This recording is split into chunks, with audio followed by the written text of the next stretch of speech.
Okay, so here's another application that I just want to show you.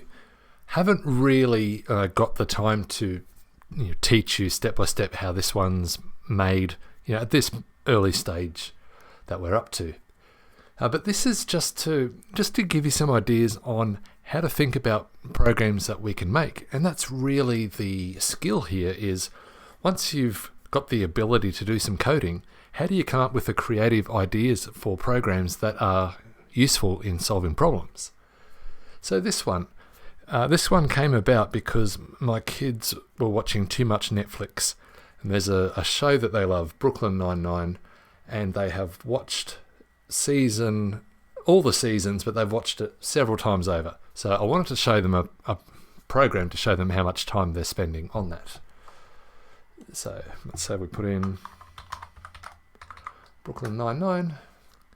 It's got 6 seasons, and episodes is about 22 episodes a season, and I'd say 25 minutes an episode.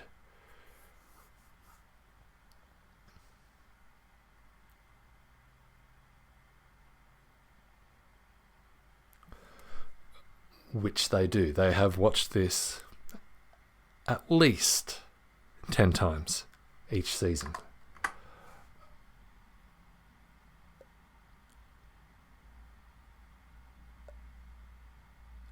So 22 days without factoring in sleeping.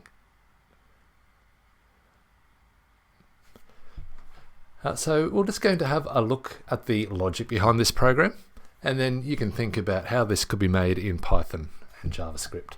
So the first step, declaring the empty variables, and then very much like we did in the Bitcoin one, we get the input from a question and we save it in one of these variables that we've already declared. So we get all the input that we need, and then we do the calculation. So this one was working out the number of seasons by the episodes per season by minutes per episode. And then we concatenate. If you watch them all and we feed back answers through variables to give that output. And then at the end, there's a little bit of branching. So if days of your life is less than 5, then it's like a gentle warning, don't waste too much of your time.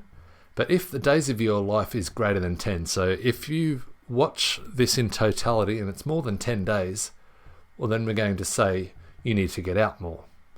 So very similar to the layout of the Bitcoin program, that these are just ideas of what we can do with these skills that we've got now. And just by showing them here in Scratch, it's easy to follow how they work. You can try yourself to make some.